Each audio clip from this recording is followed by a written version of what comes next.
Come and get started on a new mission, a new direction, a new intention. Welcome to 5.8G Alive at Connections 50 Plus. I am Terry-Ann Joseph Brathwaite. And I am Jennifer Gibbons Joseph, catering to all your prospects in the third act of life. Economic well-being, social gratification, personal fulfillment. Join us on Wednesday at 6 p.m. on Connections 50 Plus Facebook page, YouTube channel, and on Gael the Caribbean. Good evening, everyone, and welcome to Connections 50 Plus 5.8G Alive. I'm just feeling full of energy right now. I'm pumped up, and I will tell you why, Terry-Ann. You know, I am Jennifer Gibbons Joseph, one of the co-creators of Connections 50 Plus. And as usual, with me is my colleague. Hi, I am Terry-Ann Joseph Brathwaite, the other co-creator. Happy to be here this evening. So Jennifer, what pumping you up? So you know what kind of big project? I have to remain pumped up because, you know, there's so much when you're doing a project like this. Of course, you have all the great ideas and then you see it materializing and then things happen, of course, always comes up that, hey, you know. So as I said, as in any project, you find disappointments and you may not get your workmen to do the things that the way you want to. But what I have learned, looking at it in a negative way, and you know, that's how I look at things. So I looked at the areas I was dissatisfied with. I did not say anything at the time. I have learned not to comment immediately, you know, to think about it, think why it's like that, try and understand why they may have done it like that. So when I go to chat, I approach it in a different manner. So that's what I did. Did the approach, which led to me saying, well, you know what? On this area, don't do any more work there. Leave that and focus on this. And when you finish that, that's all right. Kind of, you know, what do you call that? Reverse psychology? I don't know.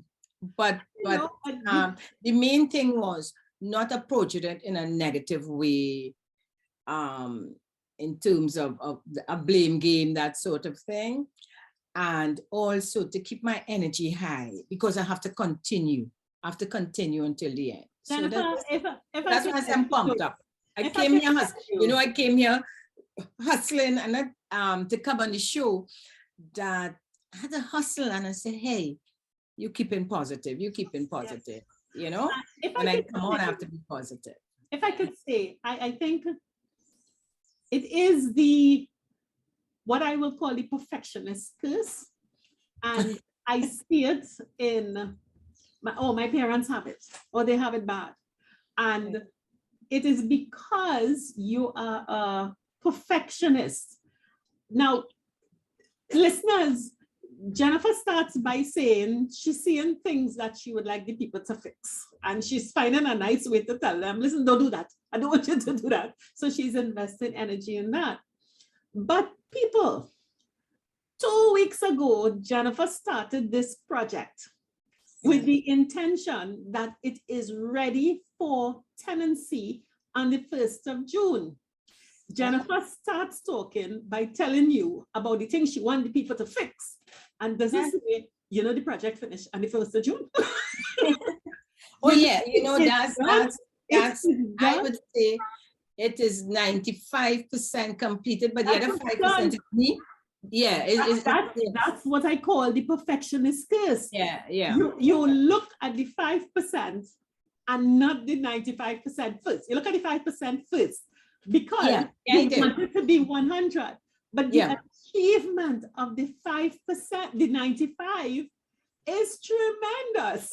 I agree. I agree with you. I did look 5% because you want it done. You want 100. Done now. Done. You want 100. Because I'm used to working with timelines, deadlines, and so I guess that's me. I will put it as in 3 weeks, you renovate a house, you created your tenantable apartment, Yeah. and you met your deadline of 31st of May, it ends, 1st of June, you are now in Because your I house. actually moved. Yep, you're correct. Exactly. You're correct. Yeah. Whatever the 5% the people do or didn't do, Jennifer left them.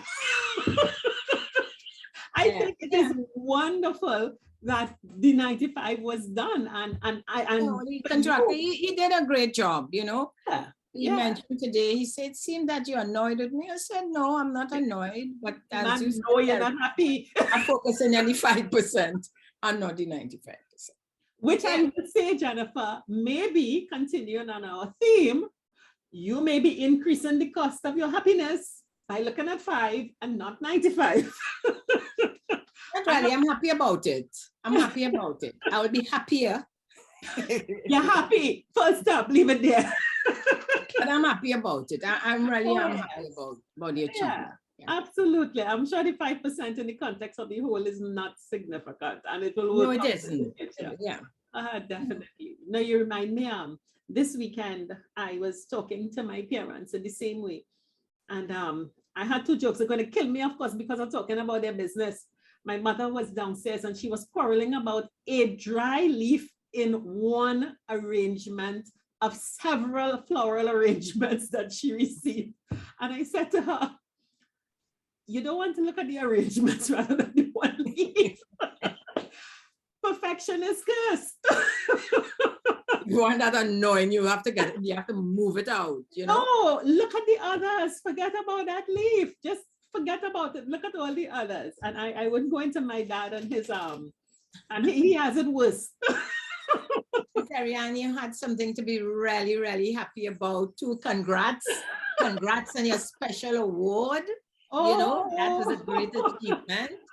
So you had something to keep you really happy also. Oh, yes. I'm leaving it up to her to tell you about the achievement.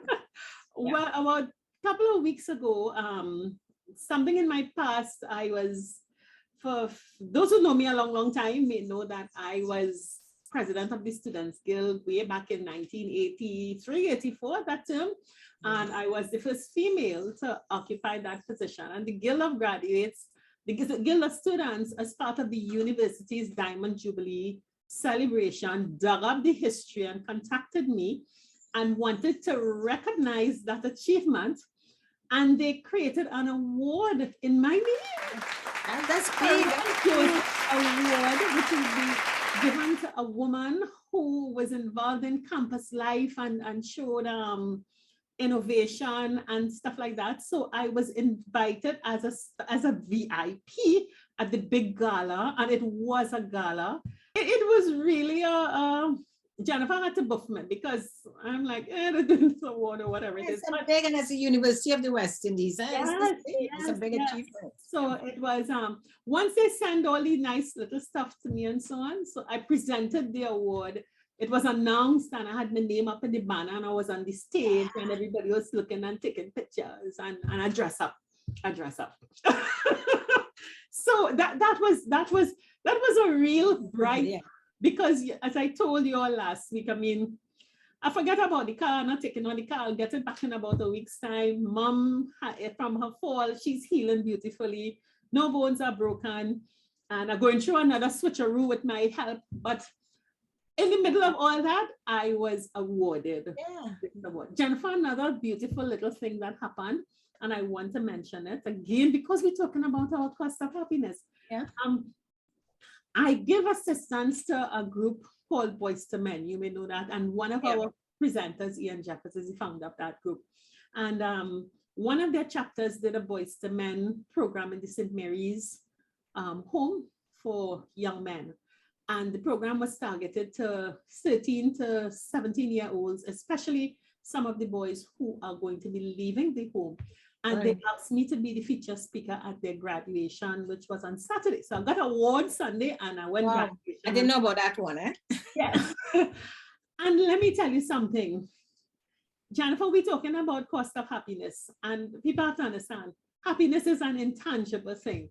And I can't tell you how wonderful it was for me to see hope shining in young men's eyes, young men who society may look at as disadvantage and not really. Yeah. And to be able to do the feature, address to them and speak to them and give them hope and have positive connection with them. Those who know me to know I have things for young men and boys. We have two sons, Terry-Ann, so that's understandable. I've always loved boys. I've always loved them. And so this weekend was, I think we both got milestones this past weekend. And I think it really has left us in a place that our topic on cost of happiness today is really prep. So Jen, you can introduce the topic and introduce our speaker so that we can get on. Yes, I mean, last week we said about each aspect of this cost of happiness, we would invite a guest to, you know, to share their thoughts with us and their experience with us. And we have invited our guest, Mrinalini, Supersad, to chat with us, and we're looking at more me time, self-love, and the mental and your mental and emotional well-being, you know. So this would be great. I mean, Terry-Ann, I'm all excited for us to, you know, chat with Mrin, because Mrin is so full of energy, full of talent, and has done so many things, not just for her own happiness, but for others also. So yeah. Great. So let's get in tune and deal with the first element of the cost of happiness, emotional me time. Yes. Yes, this evening we are happy to have our special guest with us. Remember, we mentioned that we're going to be having our guest, and here she is.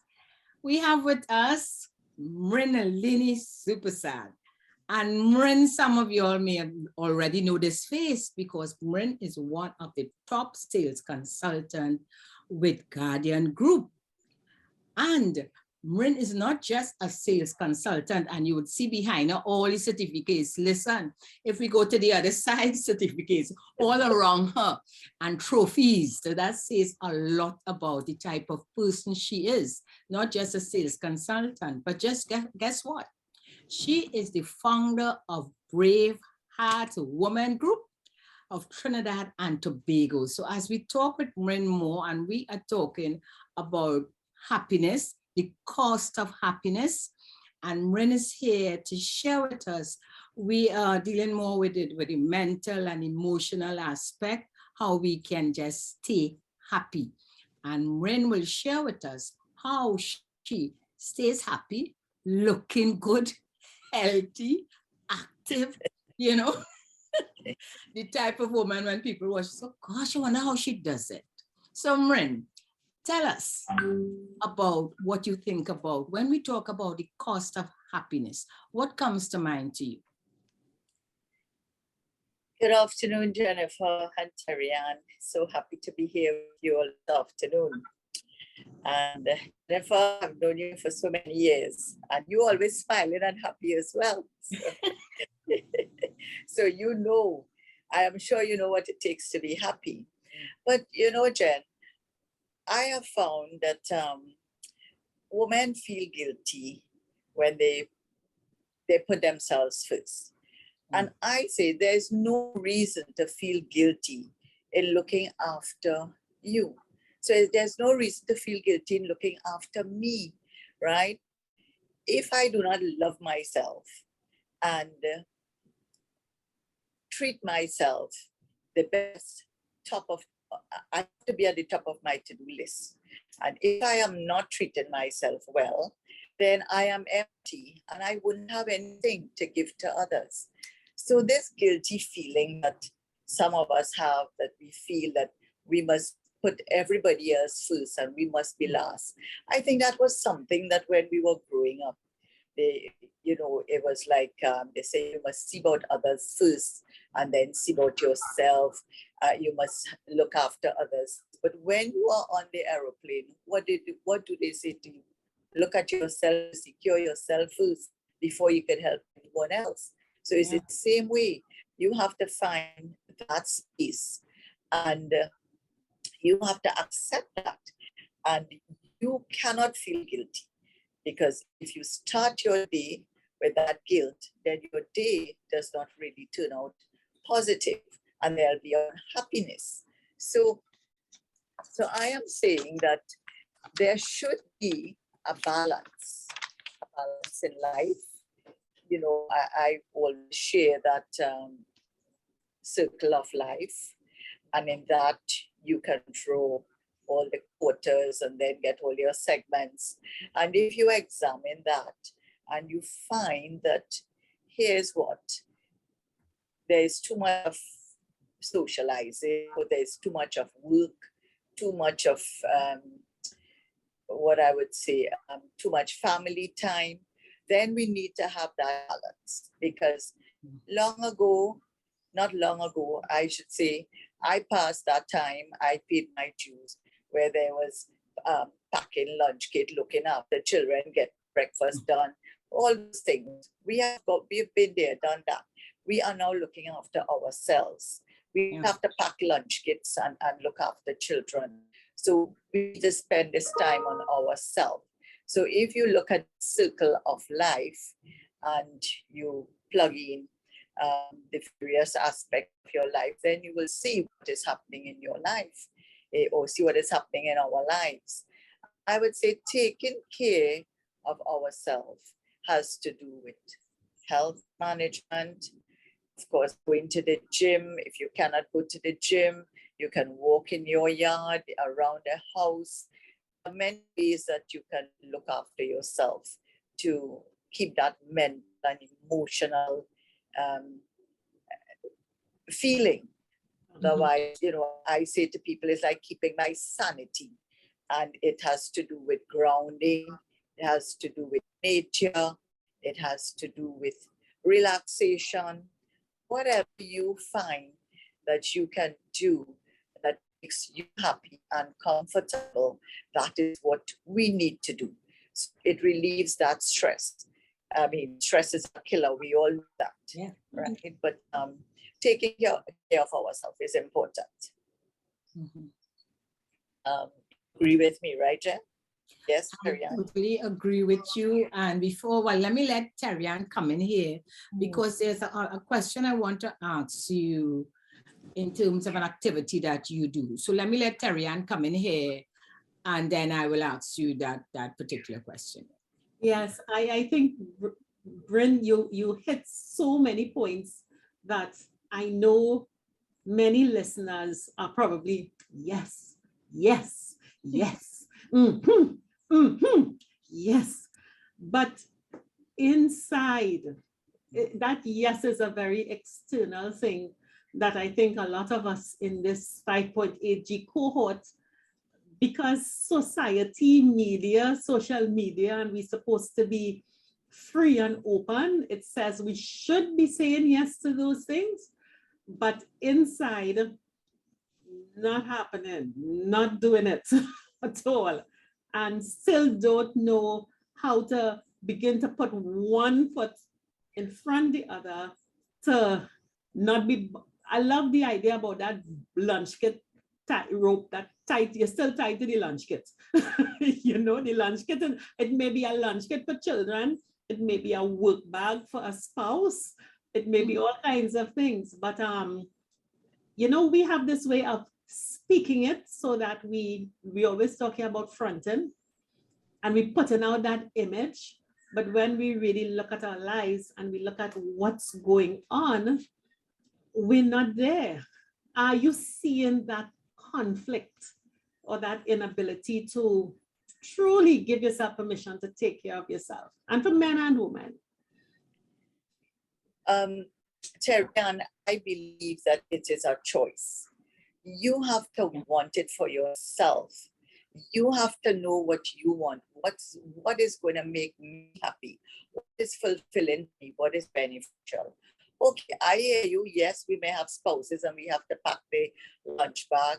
No one said to pack the lunch bag. Pack the lunch bag, take care of your chores. But I always say, put yourself at the top of your to-do list. Early in the morning, if you have a routine and you decide, okay, in the morning I find my space, wherever that is, wherever it is in your dressing room area, a part of your bedroom, or somewhere in the study room, somewhere that you have a space that you can call your own space.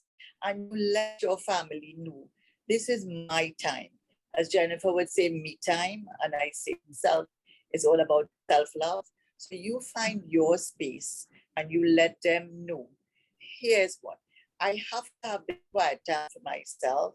I have to do a little bit of meditation, a little bit of focusing, and have that energy flowing so that I am able to serve you all better. Because if I do not have this time where I can energize and focus and be relaxed without no stress, then I cannot give you all, I cannot look after you all, I cannot do anything for you. So I am saying there is a conflict, but you have to know what you want. We have to know what we want for ourselves, what is best for ourselves. And I will say, or I share with my women group, with the ladies, journal. Use a journal and write things down of what you're comfortable with or what you are uncomfortable with, and work on that to make it comfortable for you.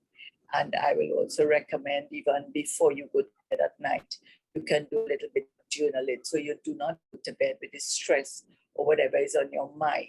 You transfer it to your little journal on your side of the bed so that you can have a more peaceful, restful night. So as you say, as we said, Terry-Ann, we have to focus, we have to love ourselves. And I always say, how I take care of me is not selfish, is how I could function, is how I could rejuvenate, and how I could give to others and share with others. So, you know, the sooner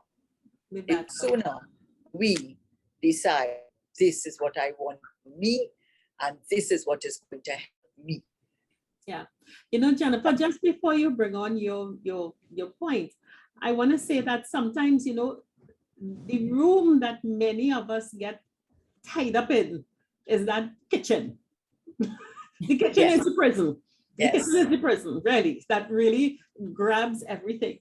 And you know, sometimes it may be so easy because you usually, and for the woman, and because unfortunately, most of the people this affects is the woman, you have to get there early to start whatever journey you have to start. You know, that meditation can be your first 15 minutes with a nice cup of something that you love, and you just make sure everybody knows the first few minutes of the inside of here is mine. And you use that to claim yourself, you know? So I just... Yes, Terry-Ann, I always say you can sit anywhere, do your meditation, choose the music that you love. And even if you are not meditated, just some nice music and you light a candle and you just spend a few minutes, well, I would say 15 minutes with yourself. Because if we're not happy with ourselves, well, then we cannot be happy with anybody. We first have to be happy with ourselves. And as you said, we are tied to the kitchen. If I'm in the kitchen on a Sunday cooking, I will take my iPad, rest it on the countertop, and I will find some YouTube that I can listen to. Maybe if it's some music that I want to dance to. I'm cooking, but I'm doing my dancing, so I'm enjoying what I'm doing. Or I'm listening to some motivational YouTube video by Louise Hay or Oprah Winfrey, Joel Osteen, somebody. I'm listening to something. Because I want to stay positive and I want to keep my mind free from any disturbances. So it helps to rejuvenate. So, Mrin, I don't want the men who listen to say here them they only talking about woman thing. Of course, the kitchen, when Terry-Ann talking about the kitchen, and I know Mrin, you love to cook too, so this is you and Terry-Ann thing. You know, the kitchen wouldn't be my thing at all, right? But what I want to ask you, Mrin, you in a very high stress career, very, very high stress career, and you have been extremely successful in the career. Tell me something. And there are many listeners out there who say, oh, we could talk, but they stress when they get home after that hard day's work. They're very stressed. I also know, knowing you very well, that you're very into your yoga and meditation. Just share, especially those who are listening who feel, well, oh gosh, she probably have it easy, you know, how in such a high stress job, how you still maintain that balance and able to still be happy out there doing what you do. Good question, Jennifer. It takes a lot out of me to really focus and live life without stress. And as you quite rightly said, the meditation helps, the yoga helps. Sometimes some simple bending and stretching helps. We also have a song that we use, and we call it Dance Your Butt. That's the name of the song, but what we do is dance your butts off, not the butts you sit on, but the BUTS that we live in. Yeah. So that, you know, you hear somebody saying, I want to do this, but like somebody, like somebody said to me the other day, I want to travel like you when I retire. And I said, well, I haven't retired and I'm traveling. So why must you wait for when you retire to travel? You retire and then you may not get to travel. You don't know what can happen. So I always say your time is now. Yeah. You do it now. So once you determine that you want to live your life without stress, you do what makes you happy. If dancing makes you happy, you do dancing. And dancing relieves a lot of stress. We know that, right? Mm-hmm. So when we use that music and we dance our butts off, we are dancing out all the negative energies and bringing in positive energies into the body. So when we dance, we use just using your hands and allowing that positive energy coming from the universe. The universe is there. It's open to everyone, right? It's for you. You open your arms to abundance and prosperity. So, I mean, when I started in Guardian Life, you would have known it was not an easy task. Yeah. It was a rough road, and I was determined to make it this career. I wanted it to be a career, not just I came here to sell policies and that sort of thing. I wanted to make it a career, so I was determined. So once you are determined, you focus on what you want.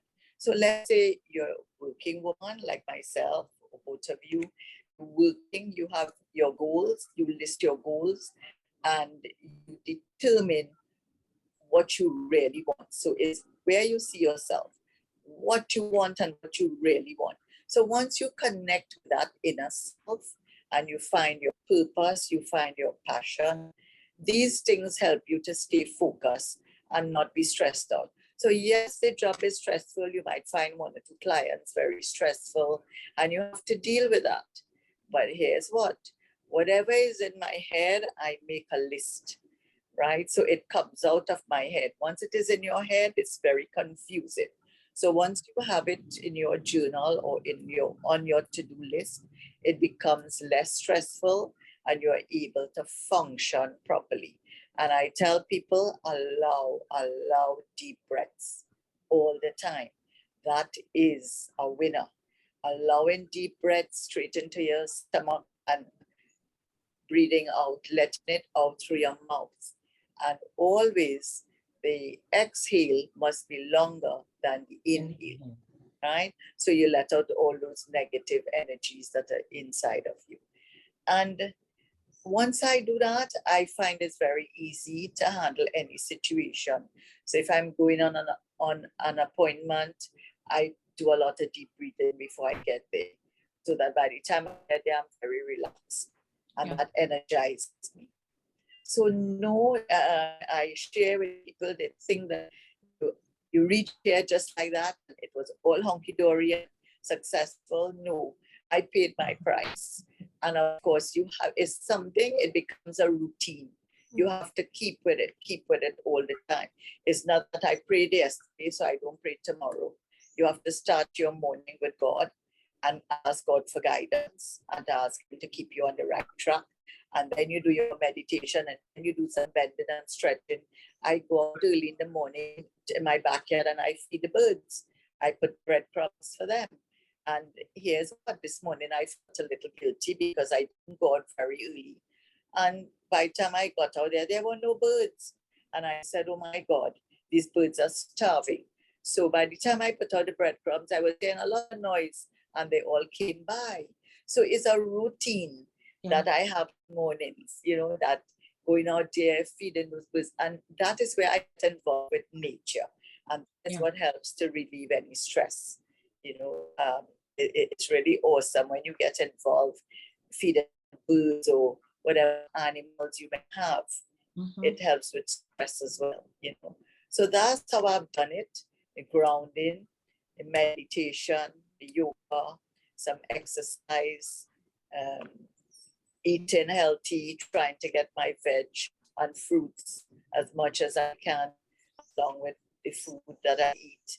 So it's a lot, it takes a lot to really feel good and look good and keep my sanity. I always say that. And going to the beach, just listen to the sound of the waves, that helps a lot. Walking on that sand barefoot, grounding, it keeps me grounded and it helps me to deal or to face my chores every day at work or my career. Because remember, I deal with a lot of people. Yeah. And it could be stressful. One more thing I must, as we started talking there, age. Do you see age as a deterrent? Well, I know you're 50 plus, right? But how do you see age at all as a deterrent, saying, well, it prevents you from doing all the things you are doing right now? I would think that age is just a number. I am 46. I'm not 64. Age has nothing to do with it has nothing to do with is how you feel about yourself. And too many times as women, we beat up on ourselves because we're too fat, we're too thin, we're too short, or we don't like this about ourselves, we don't like this about ourselves, or we don't like that. But I always say, if you look into the mirror every day and say, I love you, and I am positive, and I will do the best that I could do, right? If you do that every day, you could face any situation and the entire world with what you have to deal with. So age is just, like I say, a number that has nothing to do with how you feel. If you tell yourself you could go out there and see 10 people for the day, you could see 10 people for the day. If you get up in the morning and say, today, I'm going to do my meditation, my yoga, I'm going to cook for my spouse and my children, and then I'm going to take a little 15 minutes, a little quiet time to rejuvenate, maybe read a book, listen to some music, or just sit out in your backyard, back lawn, whatever you have, and enjoy nature. It is so peaceful. So anything you set about to do, it can be done. Age has nothing to do with it. But we see people all 70, 75, 80 years dancing away and doing things and going out and having fun. Listen, when you reach the 70s now, hey, watch yourself, So, I am there already. You see? I agree with you. I totally agree with you. Yeah. No, I don't think, because people ask me, when am I going to retire? I said, retire. Why? I am not feeling sick. I am not feeling tired. I work to my liking. I work to my own time and my own space. So why am I retired and go home? And home is for old furniture. When I'm ready to go home, I will go home, but I'm not ready to go home yet. So, That is really funny because, one of the things that I really love about what you're saying, Ren, is we make so many excuses for not. It is so easy to say no. And, we always use this word. It's so easy to give away your own self-agency for self.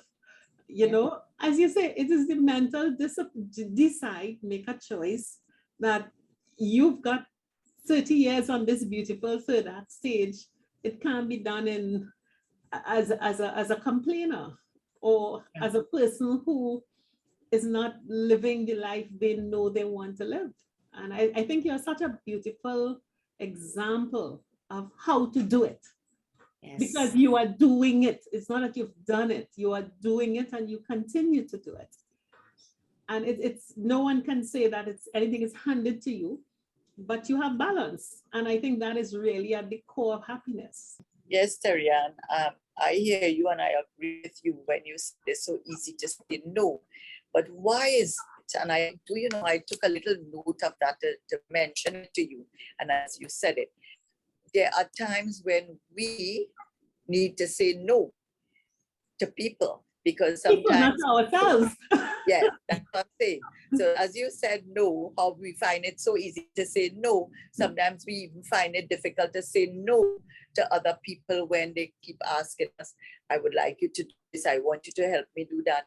And we try to give all ourselves to other people and we do not take time for our own self. So that's when sometimes we need to say no and look after ourselves, spend that time with our own self. Yes. Definitely. No, Mrin has covered, I'm thinking, what else can I ask Mrin about happiness and balance? And I think she has covered all the aspects, and it comes back to, as you started with, self-love. Self-love. We have to start with that self-love and then incorporate it. And you decide what, as you said, bliss. I believe in journaling, Mrin. I totally agree. And to release, all the negative energies, etc., that people have in their heads. I love your exercise with butts, dancing off the butts, and just, you're kind of flinging them away, and however you want to dance, and just rid yourself on it of all the butts. That is so critical. So I hear you. I think it is beautiful, and Terianne just said it, and I want to repeat it. You are not just talking it. You're it. You actually doing it and continuing to do it. You're not looking at, you reach this age, so you stop. Like if happiness stops, some people just feel like you retire. They see themselves, if their company happens to retirement age happen to be 60 or 65. As the end, Terianne, like to say, when you leave that gate, the security bar come down. Like the bar come down is like, no more happiness, no more fun, no more nothing. You don't feel to dress, you don't feel to do anything. Boy, we want to get rid of that. And you are a perfect example of why I like, old furniture is for home. What we do in home, you know? So I love it. And I tell you, Mrin, all the time, I really do admire you for your work ethic, for going towards your goal, for, being the founder of that group, encouraging other women how to be happy, how to move forward. And we are dealing with the third act stage. So we are focusing on our age group for them to be active, to be happy. And that's why we came the cost of happiness. And when you speak, there is no cost. If they want to look at it as cost, there's no cost to it, really. I'd like to ask Ren a question. And this is, I always look at the side, okay, the average Joe. Anyone who looks you up, check Guardian Group, you are truly I think one of the shining stars, all right? There are probably two other shining stars, and it could be argued that your shine is the brightest, okay? and that your record speaks for itself. Yes. Every time I've seen you presenting this relaxed, collected, calm, well put together person, and your success is known. That can be an intimidating image for someone who is probably starting the journey, and especially if they're starting the journey at this 50 plus 60 age group. And it may be so intimidating, they may say, Rin could say that, yes, but I'm able. So I want to ask you, what challenge do you have to continually fight against or conquer every day? What is it? What is your Achilles heel that you must guard against every day? If you would share. I don't know. Just trying to get up early. That is me every day. If I want, I could sleep till very late, all till 11 o'clock. I could sleep. So it means that every day I need to be mindful that yes, I have a job to do, and there are people out there waiting on me, people who need my services, homes I need to put bread and butter on the table. So I remind myself of why I'm in this business, and I know it's a commitment. So I guess that's the only thing for me. The challenge I have every day is to make sure that I really am up and about early and do my meditation, my yoga, and do my routine. Because when I do not do it, that's a challenge. I feel stressed. The dressing up and coming out, it's not a challenge and stuff for me. But like I said, it's just starting my day and continuing my routine the way it's supposed to be. I mean, there might be days when, okay, we really don't feel to get up and go. And if that happens, I would say, okay, well, I will stay home today. I will do what I have to do. And if I have to cancel my appointments and reschedule, I will do that, because I'm just not feeling to see people today. And nothing is wrong with that, because we all have our moments. We all have our days when we feel that, here, what today is not a day that I want to dress up and go out. I want to stay home. So, so I can't think of any. I think when you hit, I think the most significant, because when we think about it, if the average person thinks about, okay, when do you really get going in the day productively? They will really think about it. It's probably 10, 11 o'clock. Well, I will tell my assistant, I really do not like early appointments, because I like to do my stuff in the morning. So as you said, I would probably say, all right, maybe 9:30, 10. 10 is a decent time for me to have my first appointment. If it's online, that's fine. I'll be ready for 10. And if I have to go out, well, I have to get ready before to get there for 10 o'clock. So if she say 8 o'clock, 7:30 stuff, I said no, because I have to do my stuff in the morning and then get ready and organize to reach the Port of Spain for 9:30, 10. So 8 o'clock and 7:30 is a little too early for me. But I know people who like early appointments. They would do 7 o'clock appointments and stuff. Long ago, I used to do that. Honestly, I used to start working in Port of Spain from 8 o'clock in the morning until 7 o'clock in the night. But those days are gone.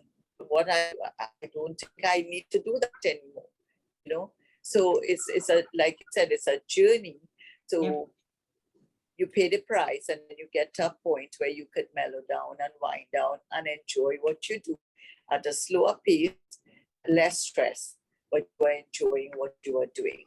Tarian, is like I always say, you create your own happiness, right? You create your own happiness. So if this job was stressing me out and really I couldn't manage it anymore because I have to start at 7 or I have to start at 8, then I will think otherwise, make a decision what I'm going to do, because I do want to be stressed out.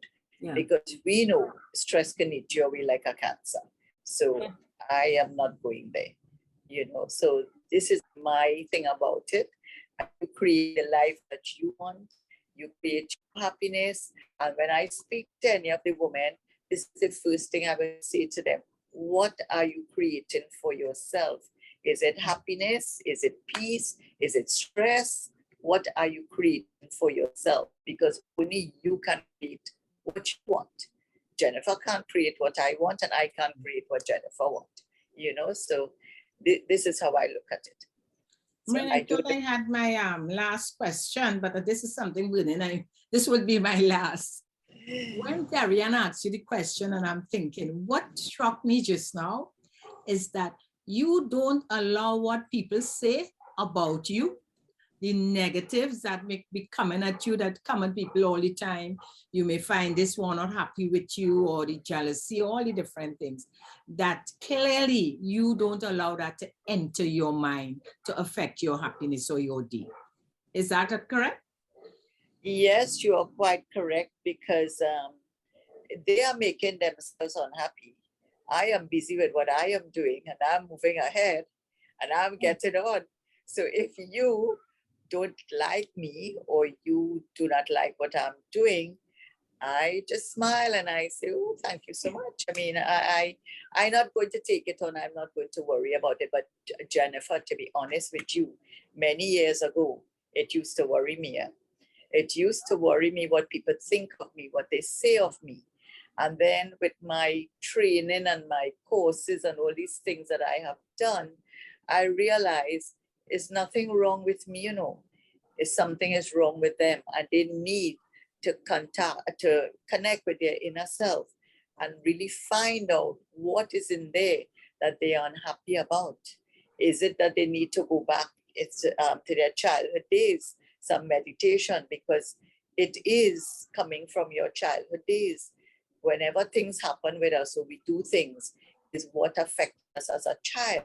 So when I do meditation with a woman, I take them into their childhood days back, for them to find out and connect with that child and what that little, and find out what went wrong or what they didn't like. And they have to now love it and release it and let it go.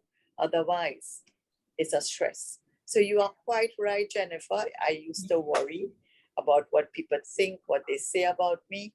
But over the years, no, I am not doing anything wrong, and I'm not doing anything to embarrass myself or to embarrass my family or guardian life. Yeah. You know, so I try to maintain a good relationship, whether you like me or you don't like me, because here's what, not everybody will like me, not everybody will like you, and we have to accept that. We have to live with that. That's so life. True. Yeah. Good. That's what, Carrie, and that was my last question from it. I think she's covered it, and I know you would have been an inspiration to many of our listeners who, you know, we really have to think about this happiness thing, the cost of happiness. It's all within our power. Happiness can be free if we just unlock ourselves, unlock our minds. It shouldn't take a cost, and it starts within. And I think you brought that out so beautifully, Ren. Thank you so much. You're most welcome. Thank you so much for being part of our tribe, and for, you know, taking your time to come and chat about the cost of happiness and looking at the emotional and the mental aspect, and sharing how you do it, how you stay so lovely and happy. Jennifer, and as you said, as you quite rightly said, sharing. I've always believed in sharing. Whatever knowledge, whatever little I know, if I know something could benefit you and help you, I will share it with you in a very nice way. I am not going to bring you down or tell you anything to make you feel uncomfortable. And I will share it with you by yourself in private, not in a whole group, and I will say something to you that will embarrass you. You know what I mean? I will share with you because I feel it could benefit and it can help you. And a lot of women do not like to share. They do not like to share, and for whatever reason. But I feel the more you give from deep within your heart, and whatever is in here, I say whatever is here shows on your face. Great. It does. Absolutely. It does. Yeah. So I love to share. Bryn, I want you to share with us a bit about your Brave Heart group, because it's not a very popular name when you hear Brave Heart Woman. Just share a bit with the audience what it is all about. Sure, Jennifer, I'm glad you asked. Braveheart Women came together because the founder, she had a dream, and her dream was community. I listened to one of your videos there, recently when Terry-Ann was talking about what you can do in the community, right? Mhm. So she wanted to have people in the come in unity. So community, and form this woman group. She was a medical doctor, and she decided this is what she wanted to do, help the women, because she was from Iran, and Iran, the women were not heard. They were not supposed to be seen, Okay. right? And she thought that women must be heard. So she founded this group called Braveheart Women. And the group is really about women. It's self-development, self-love, trusting other women, working together. As they say, when a group of women get together, they can change the world, right? Yeah. And this is what had happened. And in 2006, I was looking for some sort of peace. Like people would always say, they thought everything was hunky-dory for me. Okay, I had a broken relationship and I was looking for some sort of peace. And I just went surfing the net, and I found this woman interviewing Maya Angelou, and she was interviewing her, and I listened to the interview. Maya Angelou was a Braveheart woman as well. And I followed that for about, as 2006, I followed it for 6 years.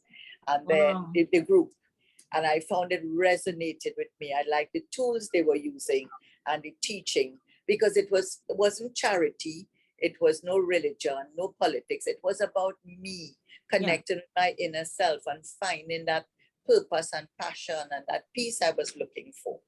And this is how I got involved, and I traveled to Los Angeles, where they had their gathering with about 200 women.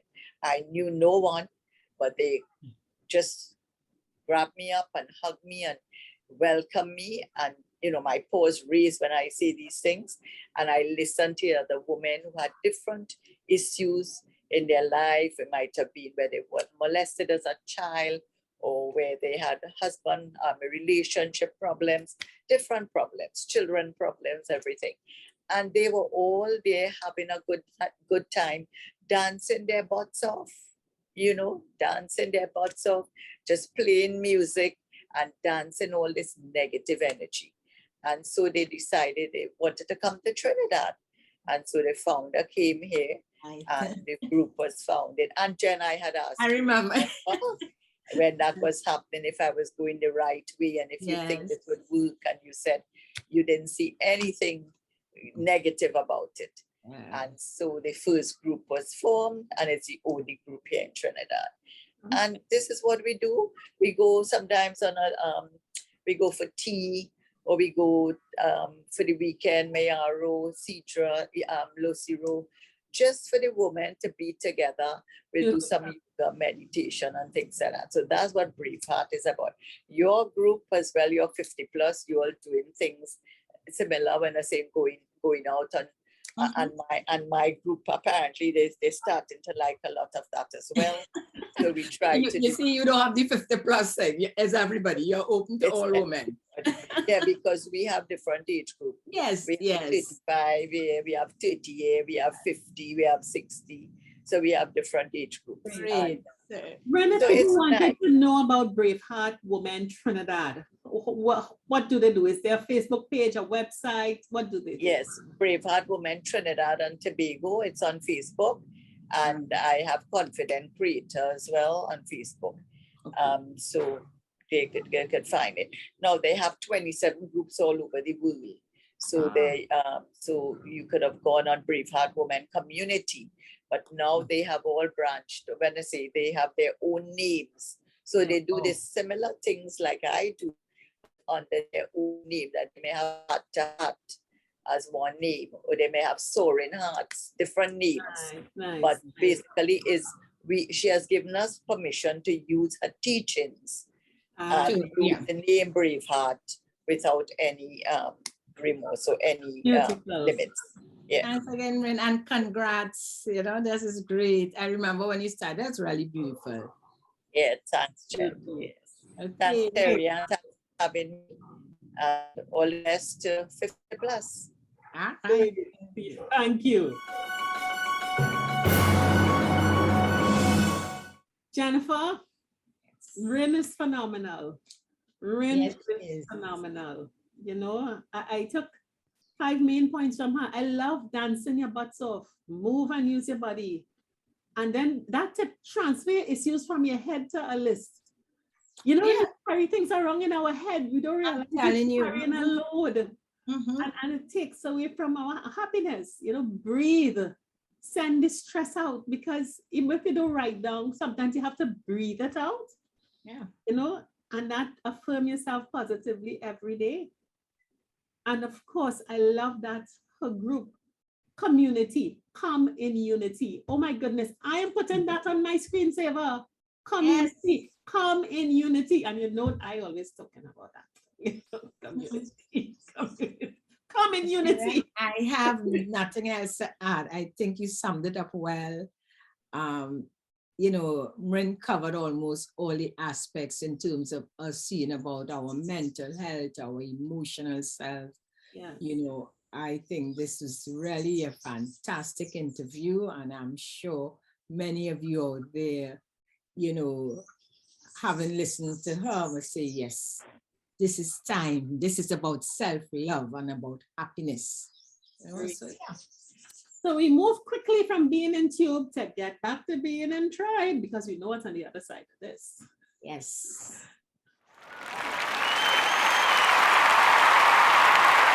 Jennifer, the Coming link up is out. soon. The link is out.